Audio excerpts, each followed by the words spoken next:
Have you ever wondered what the first revelations of the Quran were? This is a question that has intrigued many, and today we embark on a journey to explore it.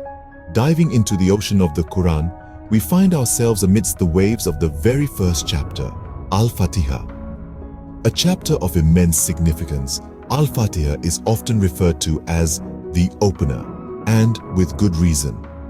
It is the opening of the Quran, the beginning of a divine journey that unfolds over the course of 114 chapters. Al-Fatiha, a chapter of only 7 verses, is a microcosm of the Quran's central themes.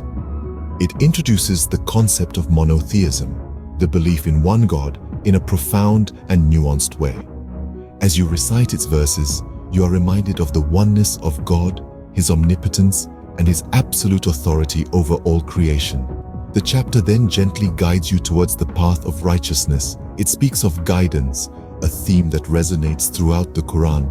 It is a plea for guidance, a constant reminder of our need for divine direction in navigating the complexities of life. But Al-Fatiha does not stop there.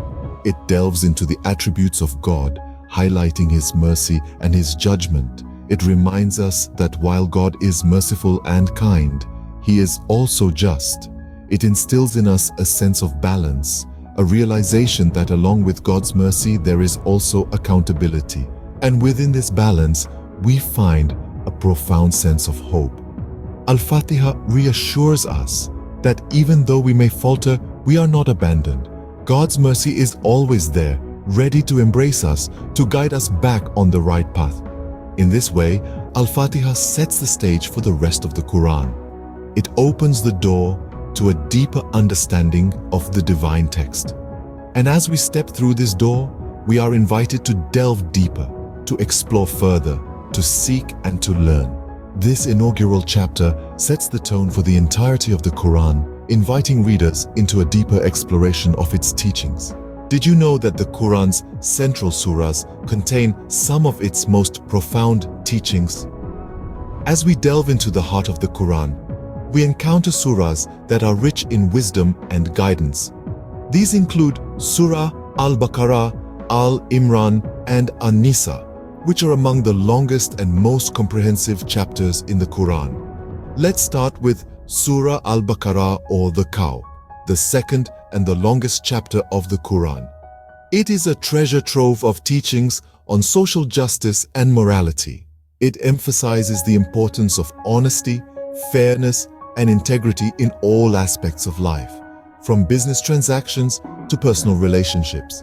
The surah also calls for the compassionate treatment of the poor and the vulnerable, highlighting the Quran's commitment to social justice. Moving on, we have Surah Al-Imran, or the family of Imran. This surah underscores the significance of community and brotherhood. It teaches that every individual has a role to play in the society, and that unity and cooperation are crucial for a community to thrive. The surah also emphasizes the importance of patience and gratitude, two virtues that are essential in maintaining harmony within a community. Lastly, we have Surah An-Nisa, or the women. This surah sheds light on the rights and responsibilities of women in society. It advocates for gender equality and justice, urging believers to treat women with respect and dignity. The surah also discusses various aspects of family life, including marriage, divorce, and inheritance, providing practical guidance for maintaining peace and justice within the family. These surahs are more than just chapters in a holy book. They are a guide to life, offering timeless wisdom on a wide range of issues. They teach us how to live a life of righteousness and compassion, and how to create a society that is just and equitable. So, whenever you find yourself lost or confused, turn to these surahs.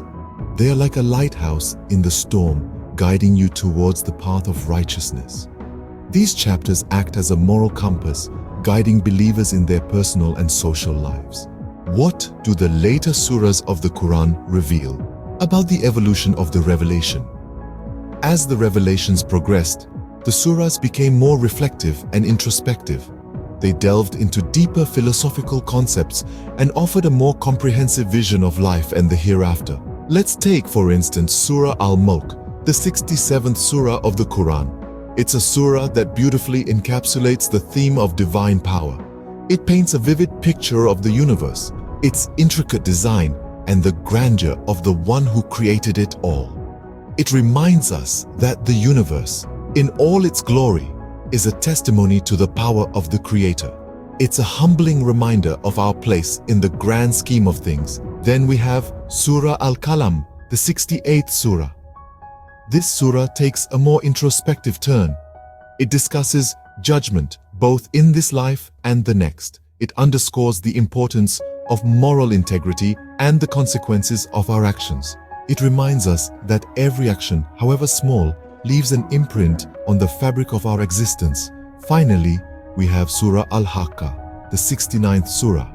This surah is a stark reflection on the transient nature of worldly life.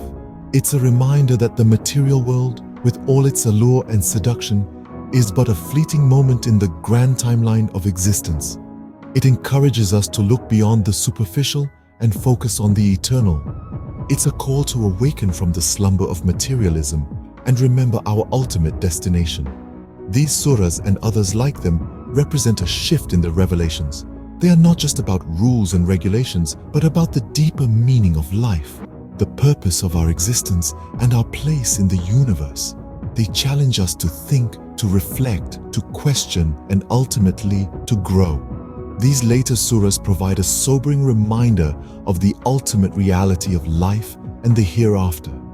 What is the final message that the Quran leaves its reader with? As we navigate the profound depths of the Quran, we arrive at the final chapter, Al-Nas, a gem of wisdom tucked away in the concluding pages. Al-Nas, an Arabic term, translates to mankind or people, and this surah or chapter is a fervent appeal to humanity.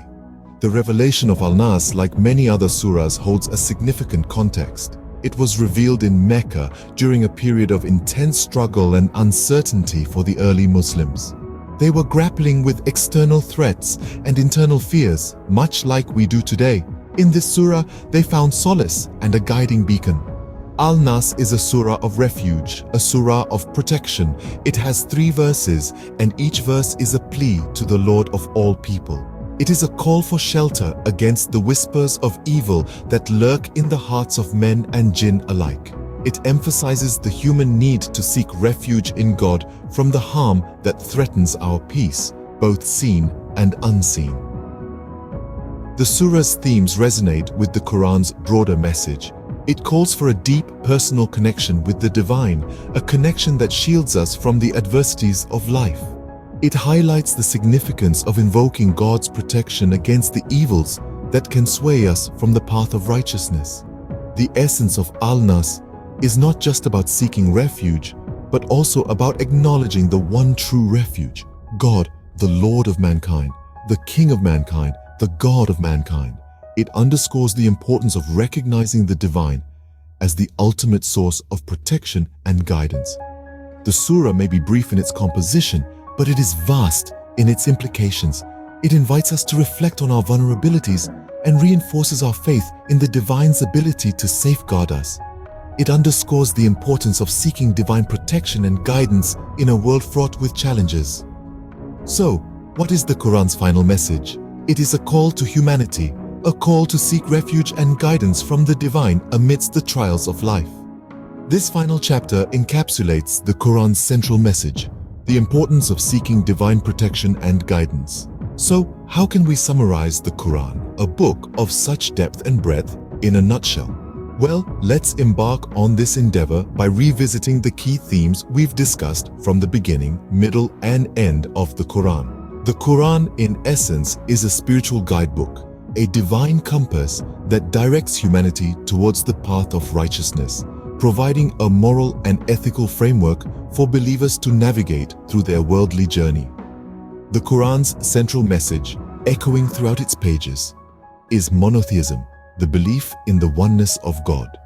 It emphasizes the singularity and uniqueness of God, who is the creator and sustainer of the universe.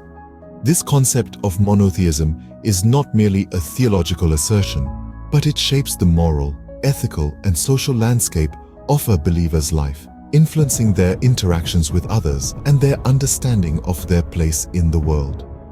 The Quran also serves as a guide, offering wisdom and advice to its readers. It provides instruction on how to lead a balanced and fulfilling life, both in this world and in anticipation of the next. It imparts knowledge about social justice, underscoring the importance of fairness, equality, and kindness in all human interactions. Morality is another significant theme in the Quran. It outlines the virtues of honesty, integrity, humility, and compassion, and warns against vices such as greed, arrogance, and deceit. It encourages individuals to strive for moral excellence in their dealings with others and in their personal growth. The Quran also reminds its readers of the transient nature of worldly life. It underscores the ephemeral nature of material wealth and worldly success, inviting its readers to focus on the spiritual and eternal aspects of existence. It encourages individuals to invest in their spiritual growth, fostering virtues that will benefit them in the life to come. In essence, the Quran is a guidebook for life, providing a moral and ethical framework for believers to navigate through their worldly journey, all the while keeping their sight on the ultimate reality of the hereafter.